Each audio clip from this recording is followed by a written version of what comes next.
La Patria Sublevada, un podcast de Alfredo Silleta. Cuarta temporada. En estos tiempos convulsionados, es bueno recordar al peronismo, la única revolución que tuvo la Argentina en el siglo XX, con marchas y retrocesos, con batallas ganadas y otras perdidas, pero siempre otorgando nuevos derechos a los más humildes. Crónicas para saber de dónde venimos y hacia dónde vamos.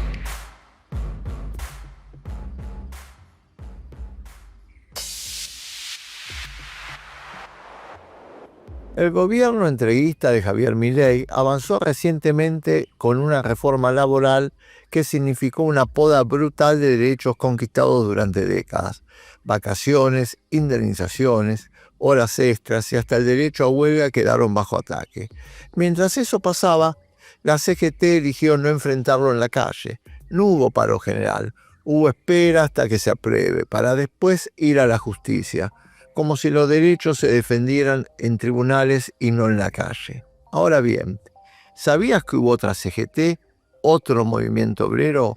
Uno que no esperaba fallos judiciales, sino que enfrentaba dictaduras y gobiernos entreguistas con dirigentes presos, perseguidos, desaparecidos o directamente asesinados. Una CGT que no discutía migajas, planteaba nacionalizar la banca, controlar el comercio exterior, desconocer la deuda y avanzar hacia el control obrero de la producción. De eso se trata este podcast de La Patria Sublevada, de recuperar esa memoria, de contar historias que incomodan, que explican el presente y que sobre todo nos obligan a pensar el futuro, porque entender de dónde venimos y hacia dónde vamos no es simplemente nostalgia, es una herramienta de lucha.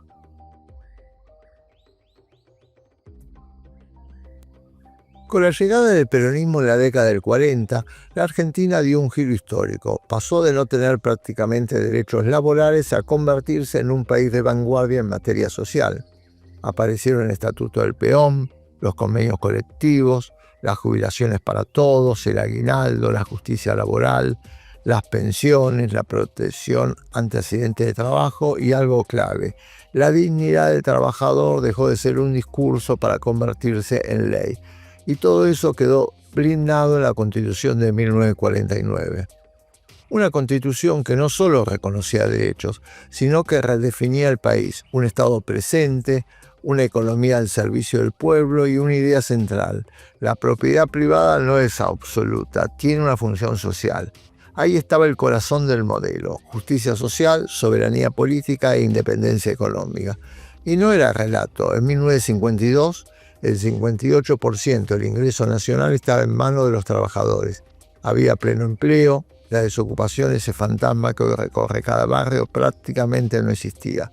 Escuchemos cuáles fueron los derechos del trabajador en la voz de Juan Domingo Perón.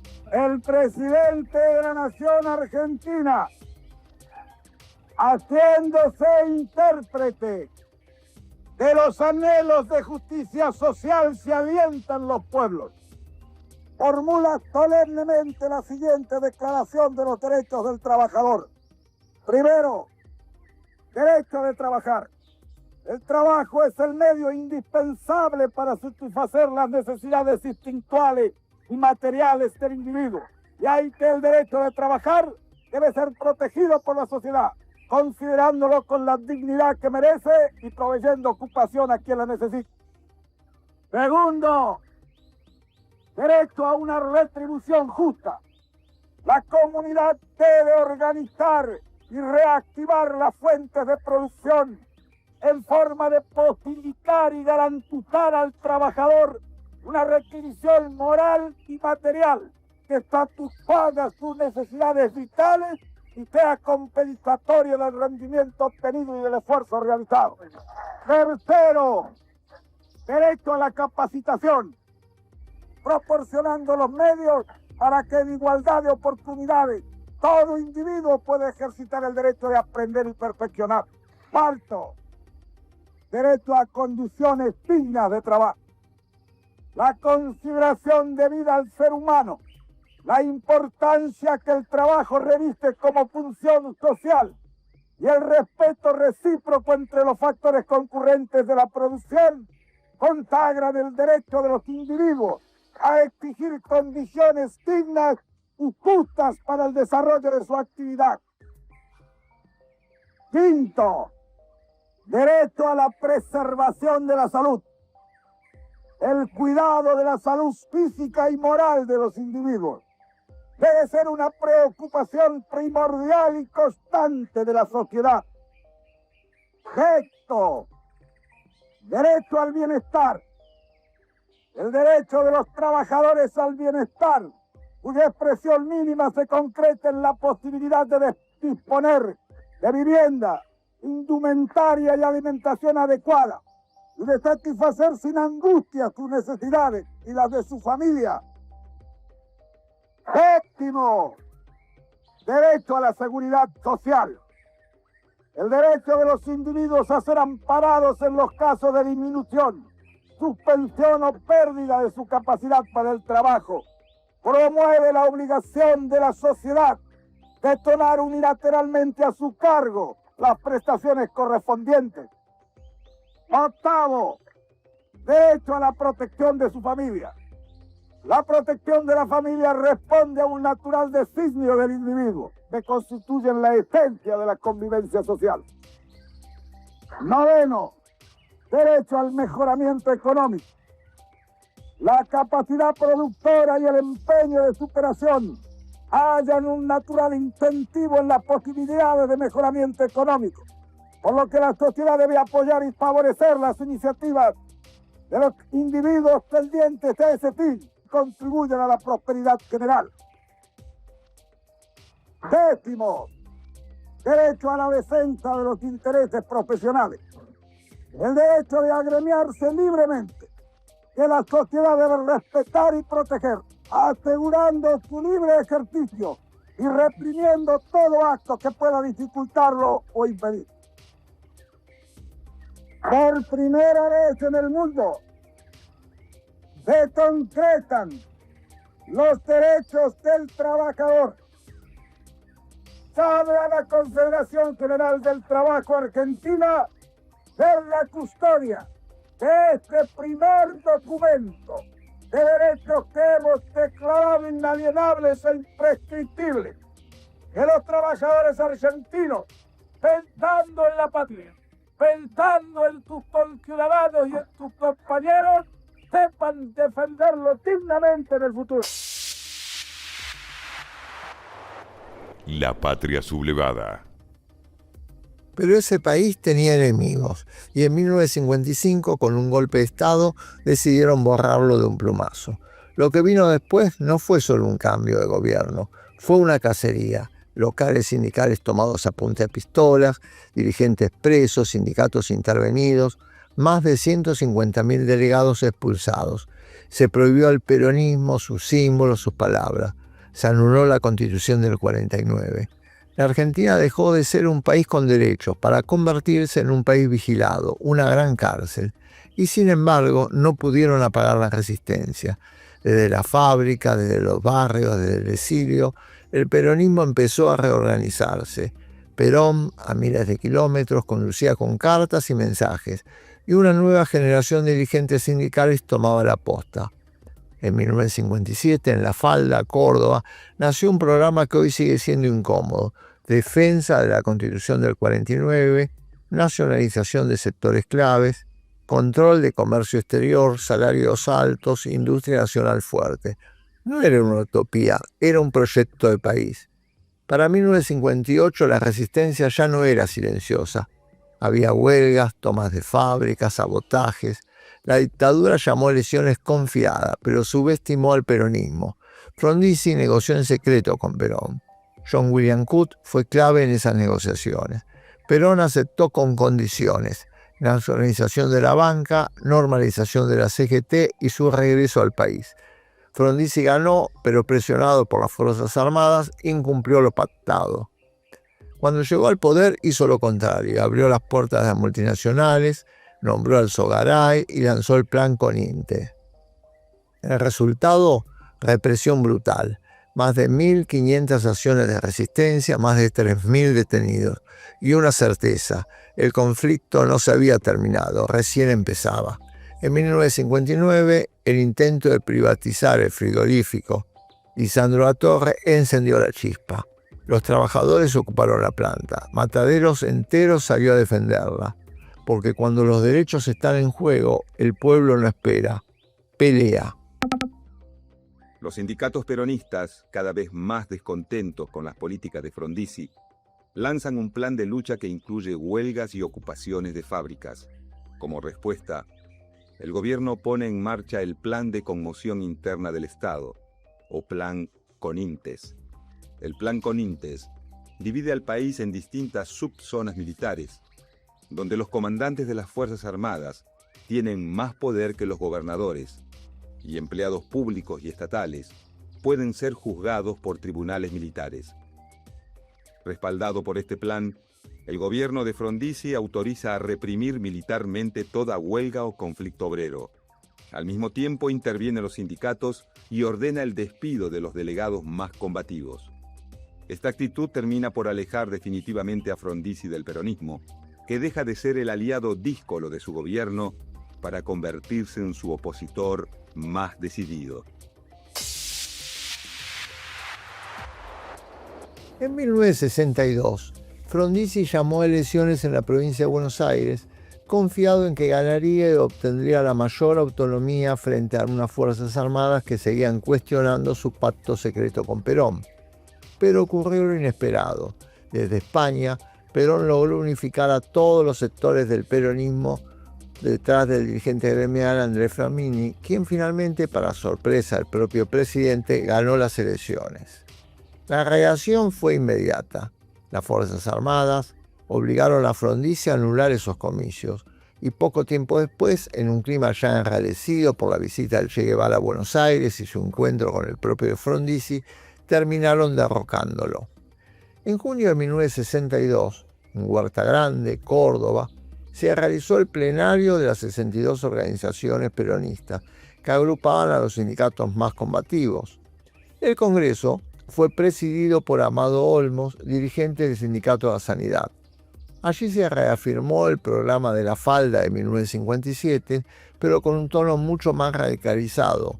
Incluso incorporó conceptos que acercaban al peronismo con el socialismo nacional, algo inédito para aquellos años 60. Este giro hacia posiciones más avanzadas era alentado por el propio Perón desde Madrid en respuesta al surgimiento del llamado neoperonismo. El programa de Huerta Grande se sintetizó en 10 puntos profundamente transformadores. 1. Nacionalizar todos los bancos y establecer el sistema bancario estatal y centralizado. 2. Implementar el control estatal del comercio exterior. 3. Nacionalizar los sectores claves de la economía, siderurgia, electricidad, petróleo y frigoríficos. 4. Prohibir toda exportación directa o indirecta de capitales. 5. Desconocer los compromisos financieros firmados a espaldas del pueblo. 6. Prohibir toda importación que compita con la producción nacional. 7. Expropiar a la oligarquía terrateniente sin compensación. 8. Implantar el control obrero de la producción. 9. Abolir el secreto comercial y fiscalizar rigurosamente las sociedades. 10. Planificar la producción en función de los intereses de la nación y del pueblo argentino. No era un simple programa sindical, era un proyecto de país. La patria sublevada. Hacia mediados de los años 60, el movimiento obrero comenzó a dividirse. Un sector del sindicalismo, encabezado por Augusto Bandón, se cansó de resistir en nombre de Perón y comenzó a plantear otra estrategia. Se autodenominaron neoperonistas y empezaron a negociar con los sectores de poder. Bandón sintetizó esa postura en una frase que quedó para la historia: para salvar a Perón hay que estar contra Perón. En las elecciones provinciales de 1965, esa interna estalló. En Mendoza, los sectores neoperonistas llevaron su propio candidato y Perón decidió enfrentarlos con el general Sosa Molina, que finalmente ganó. La respuesta de Perón fue durísima. Cuestionó la conducción de la CGT y apuntó directamente contra Bandor, al que acusó de ser un negociador permanente, dispuesto a dar todas las vueltas necesarias con tal de sobrevivir. Después del triunfo fue aún más claro. En Mendoza me quisieron derrotar, y de las derrotas políticas no se vuelve. Por eso tuve que ganar. Ahora bien, los que perdieron deben irse.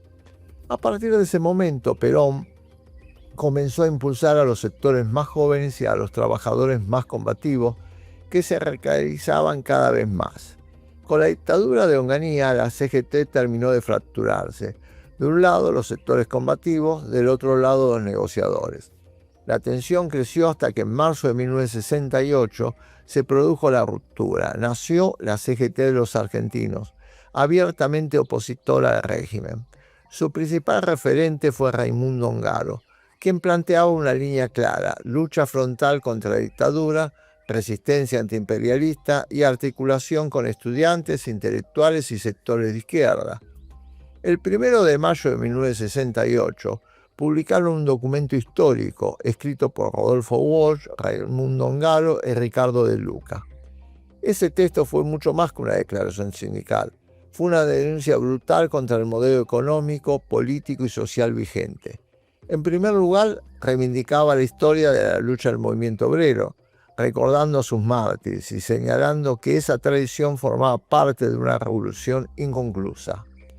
Luego, describió una realidad devastadora: salarios bajos, desempleo, pérdidas de derechos, pobreza extrema, mortalidad infantil, enfermedades y exclusión educativa.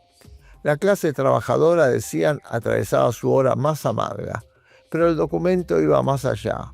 Sostenía que esa crisis no era casual, sino producto de un modelo dependiente, basado en la entrega del país a monopolios extranjeros, la destrucción de la industria nacional y la subordinación a organismos internacionales como el FMI o el Banco Mundial. La crítica era estructural. Apuntaba directamente al capitalismo, cuestionando la propiedad privada de los medios de producción y denunciando la mercantilización del trabajo como una forma de esclavitud. Frente a eso, proponía una transformación profunda basada en la función social de la propiedad, la participación de los trabajadores en la producción, la nacionalización de los sectores estratégicos, la reforma agraria, la igualdad en el acceso a la educación.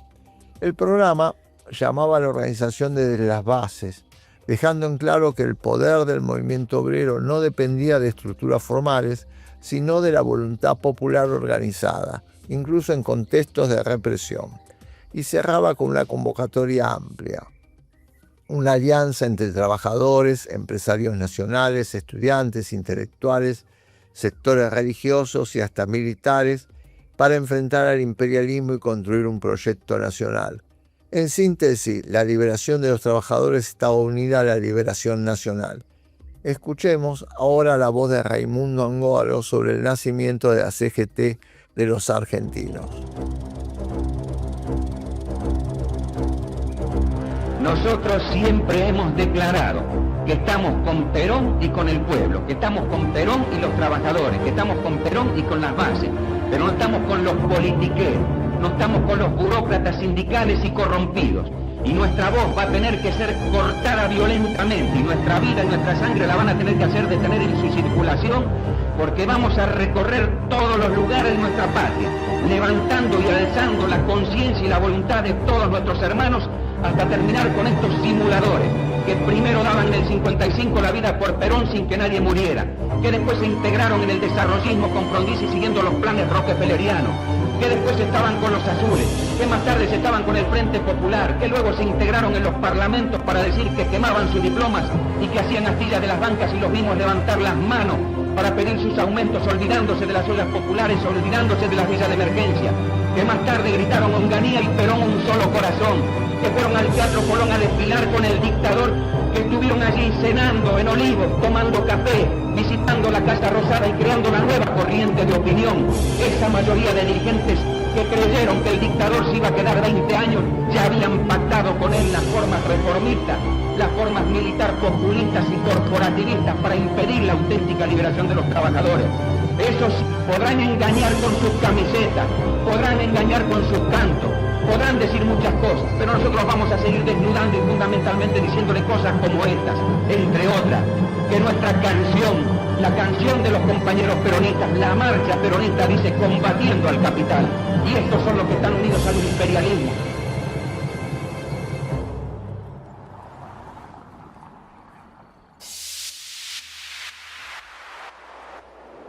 Hablar de todas las luchas obreras en Argentina sería imposible en un solo episodio.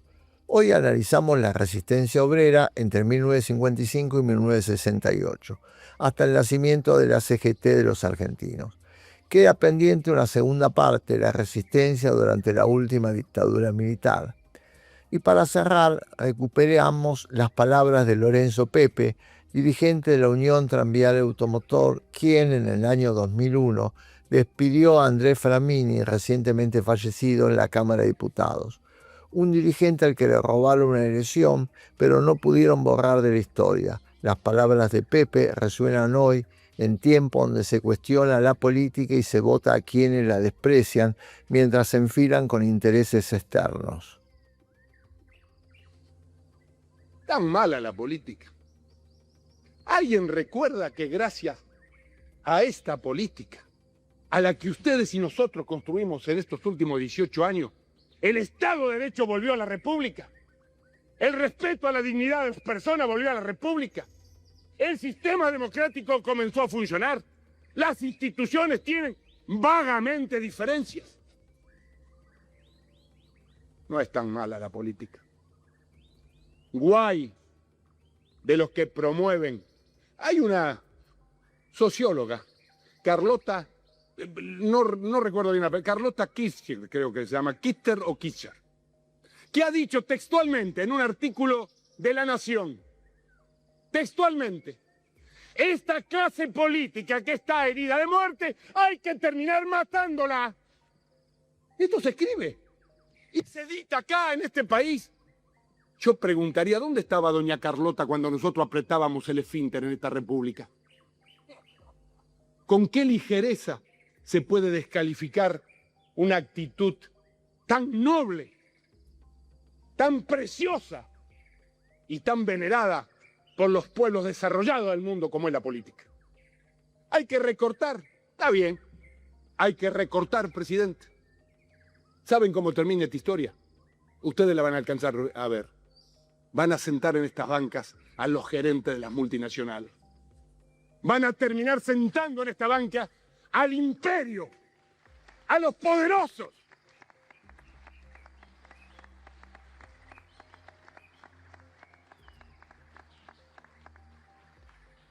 Entonces, señor presidente, perdón por este desborde a mis colegas y a mis compañeros. Yo que amo tanto este lugar, tanto, terminaron quebrándome. He bajado los brazos y me duele en el alma porque peleé junto con ustedes. Peleamos junto con ustedes para hacer una república mucho mejor para todos. Nos ganó el imperio. Pero no hablo del imperialismo yanqui, que era un viejo mensaje de la década del 60 y del 70. Hablo del imperio económico en el mundo. La globalización nos derrotó. Nos arrodilló. Y si no tenemos valentía para salir de este atolladero, no hay destino para los argentinos. Hemos llegado al final. Estamos en YouTube y en el portal Info 135. No se olviden de suscribirse. Es gratis y así recibirán todas las novedades. Si les gustó este podcast, no olviden compartirlo con un amigo y dejarnos un comentario que nos alienta a seguir. En la descripción encontrarán un link para realizar donaciones que nos ayudan a continuar produciendo este podcast.